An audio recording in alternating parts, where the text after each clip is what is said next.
Welcome to the Daily Express, produced by PhelpsSports and presented by Shownet.biz. We are here today to talk about the Maclay, and we have our special guest, Lillie Keenan, who has won both the medal and the Maclay last year, Julie Wells, who won the Talent Search Finals and the Washington and is now a trainer at North Run, Don Stewart, who has trained countless medal winners, and then Emily Ryden of PhelpsSports. Emily, why don't you talk a little bit about the winners of the previous years? We'll rewind back to 2011, where we had a little bit of a wild card winner in Sarah Millerin, who actually, Dawn, I believe you trained leading up to the finals, and you got her the ride on Terrapin Station, who she won that year. And then last year we had Jacob Pope on Uno, who he also won the USET finals on a few weeks before.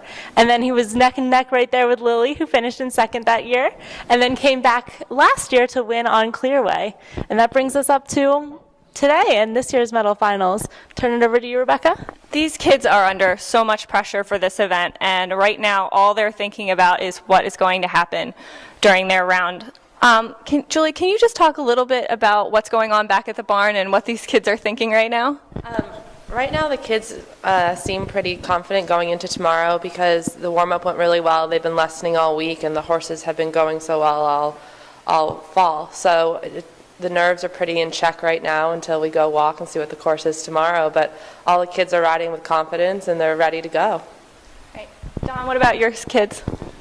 A lot of my kids go to school, so they didn't get here till last night, so they're under the gun a little more pressure than normally you'd see. They don't have that luxury of riding the horse in less than all week. Some of the kids will be riding horses they've never shown before, except for in this warm-up class this morning, which really is not much of a test as far as what we'll probably encounter tomorrow morning. All right. And now we're going to talk about some of the kids that we think we're going to see some really good rounds from. You first certainly have to put at the top of the list Michael Hughes right now. He is coming off of a win last year at the Talent Search Finals, this year at Washington. And actually that brings us to the medal where he had a certain unfortunate flub, probably would have come home with a very good ribbon without the stop. But I think we'll see some good things tomorrow. Julie, you work closely with him. Yeah, he's going to actually do the same horse he did at medal finals. As he says, there's no Pessoa sign here. So the horse went very well in the warm-up this morning, and we'll see what happens tomorrow. Julie, why don't you talk about some of the riders that you will be looking for? Obviously, Michael is one of my top picks, but another one I'm a little biased because I've done some work with them in the past, but Allie Trenchler is one that I kind of have on my list. I love Ranger, the horse she has right now. Who was just best horse at the New England medal finals. So she's one that I really have on my radar to watch. Dawn, what are some, obviously Ashton's one to watch, which I think she's going to be a front runner too, but what are some of your thoughts?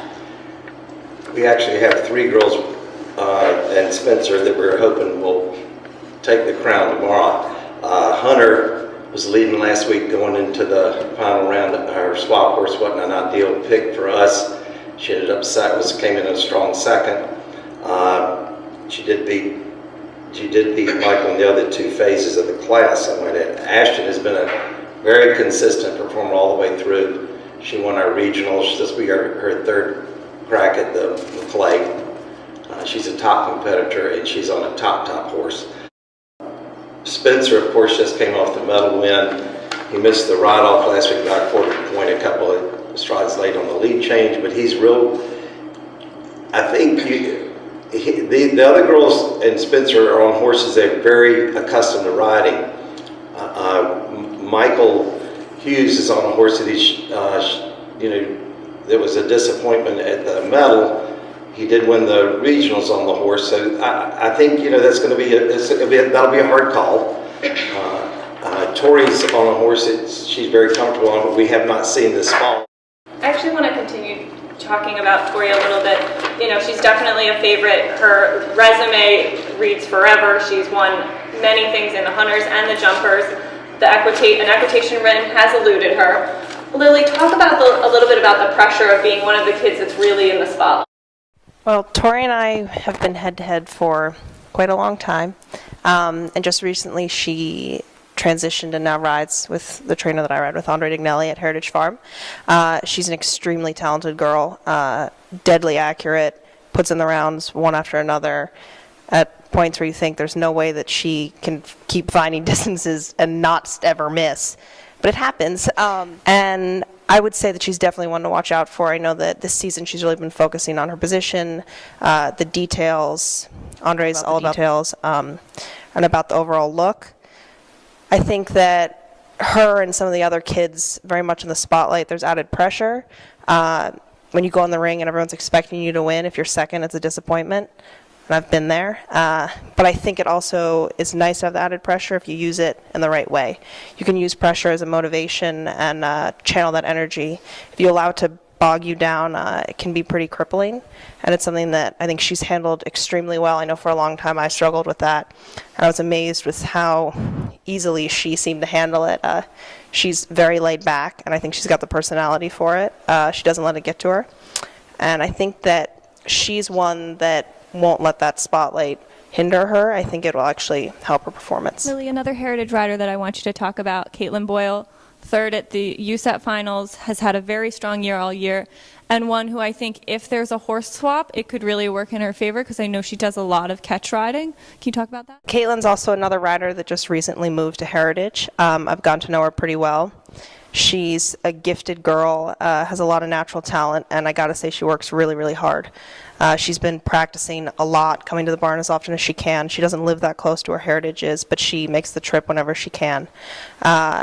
She's been practicing a lot this whole season, and definitely with the finals in her sights, I think that she's definitely a top contender for tomorrow, and I think we got to keep our eyes out for her. But I think you're right. In a horse swap, she's good at that. She knows how to listen to the horse, and I think that hopefully if she makes it that far, that if there is a switch, I think she would handle that really well.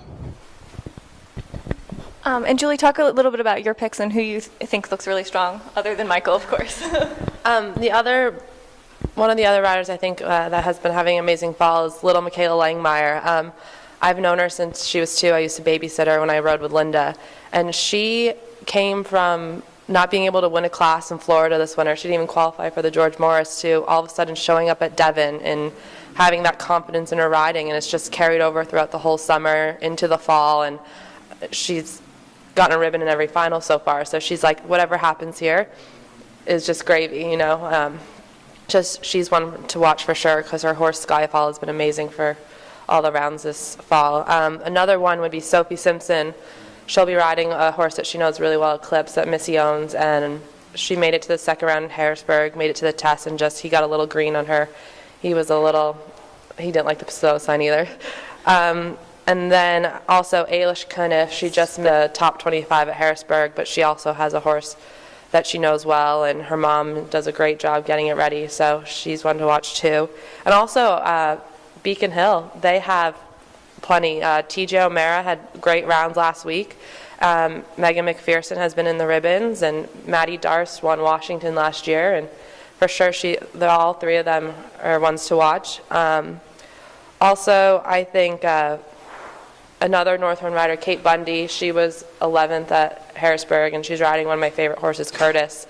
So I'm hoping she can pull it off again. I was so proud of her, and it makes me feel so happy when the horses go so well that you prepare, and it makes a huge difference. So. Christine Tauber and McLean Ward, who will be judging. We have a special clip from McLean, who talked about what he's going to be looking for tomorrow and how important the Maclay is to the sport. On Sunday, get the exciting honor of being able to judge the Maclay finals. It's something that I competed in as a junior. Unfortunately, wasn't able to win, reserve champion. Still bothers me to this day. But it's a great honor from your peers to be asked to judge such a competition, such an important event. My field is more jumper oriented, obviously, and so certainly my background is from that direction, and I believe that's where the sport's going. So I look to the Maclay finals and these equitation finals in general as a stepping stone to really point out riders that look like one day they could go on and ride for the team at international show jumping events. So the test that we've designed, Chris and myself, is to try to test those skills that we see necessary. Obviously position, obviously feeling, but one of the big things that we really hope to test on Sunday is knowing your horse, riding the appropriate course for your horse, not one set way for every mount. I always say, Hickstead and Sapphire won a lot of Grand Prix doing it in a very different way. And their success came because they were ridden and trained what was best for them. And that's what I think the main thing that I'm looking for from these kids is that they think about what they're riding and think about how the course tests them and really ride the appropriate round. Don, talk a little bit about what you think the judges are looking for and how judging has evolved in the equitation over the last few years.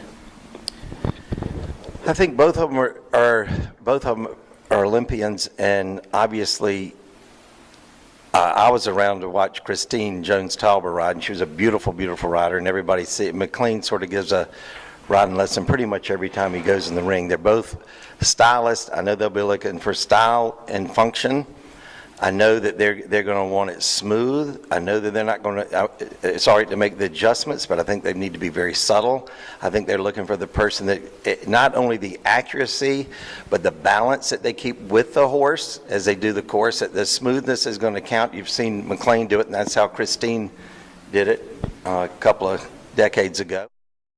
Julie, what has been going on at North Run to help prepare riders for these judges?